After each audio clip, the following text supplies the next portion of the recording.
What's happening, people? Gallagher here, and it's time for a video on pricing, quoting, bidding, etc. on power washing jobs. I know this was a big question mark for me when I first started doing this, and so I thought I would share you what I found to work great, at least in my situation in my area. So, with pricing, you have generally two philosophies, one being square footage and the other being linear footage. So, and I'll tell you what I think about each. So square footage is primarily what I use, and that is just basically, and we're talking about the houses in particular, like washing the siding on a house. So just overall size, we're just kind of getting a general feel for. So what I like about square footage is you can usually get that right from the customer over the phone or through text, or if they text, contact you through your website, however you're set up. You can typically just ask them what their square footage is. Most people know, say 1,000 square foot. I ask if it's a single story or double two-story or three-story, whatever. I'll just ask, is it a single story? They'll tell me, yes, it is. No, it isn't. It's two-story. Whatever they tell me. If it's a two-story, sometimes I try to find out as much information as I can. If it's reasonable distance, I'll just go drive by, just because I like to see how much of that area is two-story. Just so I can get a better idea of how much to charge them, because it's more surface area you're cleaning. Some two stories, if it's every side is a two-story side, then you're going to pretty much want to double whatever you would charge for a single story. If only part of it's a two-story, so you kind of see where I'm going with that. But let's just say if it's a single story, it's 1,000 square foot, then for me it would be right around $200. Because I charge roughly 20 cents per square foot, between 15 and 20, just depending on if it's friends, family member, not my family members. Like, I've had a lot of people through friends that say, "Oh, hey, can you do my mother's house? Can you do my grandma?" I'll give them I'll give them a break, and I'll charge them a minimum per square foot. But so, and that can change for you depending on your area, but you'll find that out as you get more experience, what to charge. If you wonder what to charge, kind of what the price is in your area, then just call around to your local, look them up in the paper, the phone book, online, get, 3, 4, 5 different estimates. Just see if they'll do it over the phone or over text with you, and tell them what your square footage is. If 1,000 square foot and everybody's right around $200, then you know what the market's charging in that area. So now, the advantage, again, as I just mentioned, is that you can do this over the phone or in text. So I don't have to go out there and look at the place and, waste that time doing that. I can just tell them what it is. And then I'll tell you how I close in the next video, what I say after that, how I reply to them with the quote amount, so kind of to sell it. And it works very good. So I'll tell you exactly what I say or exactly what I text them in the next video. Now, linear footage, the advantage is it's more accurate, but is it really worth it? If they say it's 1,000 square foot, that's an easy, way to calculate the square footage or the price just using square footage. If you want to go out there and measure every house, you're going to end up wasting a lot of time doing that. So I don't typically use linear footage unless it's a big job. So, for instance, I'm doing a commercial job. I've got to get it done next week. When I did the quote, I went right there. It's a bigger building. It's like a 7,000 square foot building. So I measured it out, because some elements of it are a peak, like a high peak or almost two-story. So I did a little bit more detailed quote, because I want to make sure that I'm being fair to them. I'm not just guessing, because on these larger jobs, I think people are more careful, or especially businesses. They're probably going to be more careful. They're going to do their due diligence, and they're going to look around at other companies to see what the best quote is, and kind of look at what their quality of work they do. So I got the job, but I did price a little bit under what I would normally, just using my flat cost per linear foot. I kind of cut back a little bit on it, because I wanted to make sure that I was competitively priced, so I didn't lose out on all that revenue. Now, if it takes me a little bit longer than normal, and I make $100 an hour instead of $150, that's still $100 an hour. instead of $0 an hour. So it's better, in my opinion, to and that's kind of where we're here we are. It's better, in my opinion, to be conservatively priced on larger jobs, and then I price. Actually, we're getting into this here too. Jumping out of myself, and I price a little bit larger or higher on the smaller jobs, and I'll explain why I do that in a second too. So, but basically, yeah, I primarily use that. If it's a bigger job, I'll use that to be more accurate. And I'm gonna put a couple links in the description here of some uh, tool for you that you can use and some information, just some basics. But again, we're talking about just for how a home, just the siding or a business siding.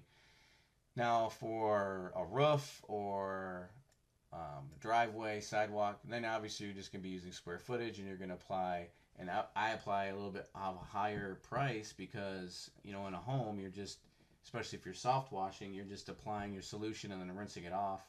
You're not really, having to go around and touch every square inch, like you do when you're doing a driveway. So if you're doing a driveway, you're going to run your surface cleaner over pretty much every square inch of that driveway. So instead of just rinsing it, throwing on some solution and rinsing it off, you got to touch everything. So that's why I charge a little bit more. And as far as the siding condition itself, so if someone wants a quote, I don't even really give a shit how bad their siding is, because it's pretty much all the same. You're still going to do the same thing. If it's just a light job where there's not a whole lot of mold and mildew on it, you're still going to apply the solution the same. You're still going to rinse it off the same. If it's a nasty job, you're still going to do the same shit. You're still going to put the solution on, and you're going to rinse it off. When you get there, maybe you just put a little bit stronger mix together, let it dwell a bit longer. If it was a situation where you did show up, you could probably charge a little bit more of a premium, because the homeowner is going to realize that it's in bad shape, and they're going to assume that you're going to need to be doing more to get it clean. So, but that's pretty much my pricing philosophy in a nutshell for that. Now, my opinion in regarding, like I mentioned, why I underprice or price conservative on large jobs. I'm gonna tell you why I price a little bit higher on small jobs, because I don't. They're less likely to be shopping around if they if you charge them, if it's 1,000 square foot and I say $200, they probably aren't gonna be shopping around that much. And if they want me to do it for 100, I'm not gonna do it for 100. I'm not gonna hook my stuff up and go out there and do the job and then have to load everything back up. It's just not worth my time, because there's bigger jobs out there for me to do. So, if someone else is willing to do it for 100, good, go ahead, go for it. And that brings me to my kind of pricing opinion in general. And I don't really use a flat rate at all. I go by square footage. Now, if it's 1,000 square foot, I'll say $200. If it's 1,100 square foot, I don't sit there and multiply 20 cents by 1,100 and give them that price. I'll just say $200. Just kind of general. If it gets up a little bit higher than that, then I'll bump it up a little bit. Okay, 240, 250, whatever. So I pretty much stick pretty close to the square footage thing.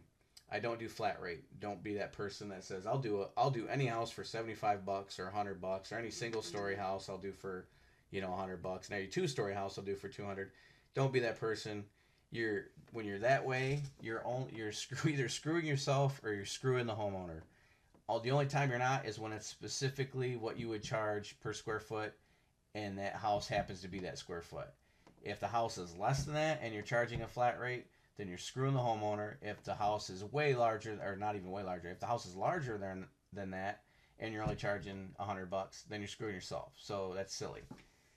Don't be the cheap guy, be the quality guy. So I have a degree in business, and not that that means anything, but in there you learn to price as much, or to, when you're, as far as pricing goes, you charge as much as the market can bear. Meaning, charge as much as you can until you start losing, until you're losing business. So I don't really quite agree with that philosophy 100%. Like I'm not like trying to get every single penny I can out of people, but I definitely charge a premium because I do a good job. And I understand that if you don't do that, you're not going to be around.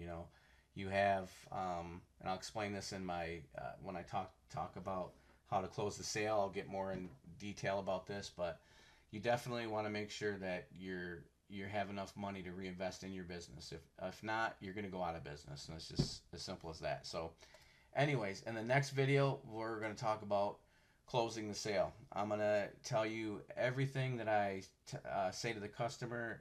If I text them, I pretty much have it down to a template now, and I very rarely, if I get 10 quote requests, 99 out of 10 I will get.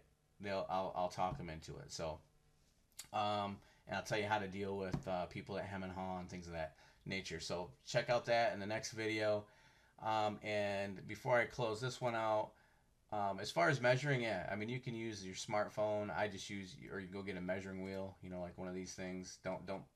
These are kind of high priced. I wouldn't pay that much for one. Like, I got one for like $20 a long time ago, and that's the one I use. I don't even remember why I bought the thing initially, but I'm sure you can find one at like Home Depot or whatever. So the two links in the description, one's going to be to this general, pricing guide, so you can get an idea of how to price different surfaces, different houses.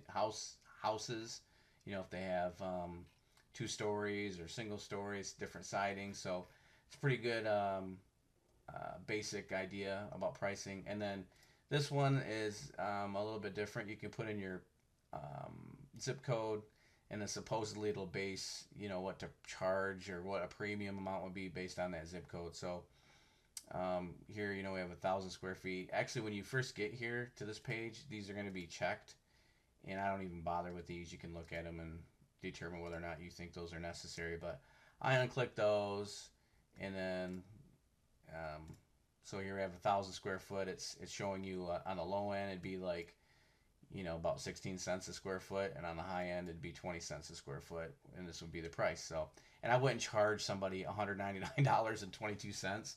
I'd just say $200. They round up or round down. So if it's a 1,500 square foot, it's going to apply the same. Quit popping up. It's going to apply the same.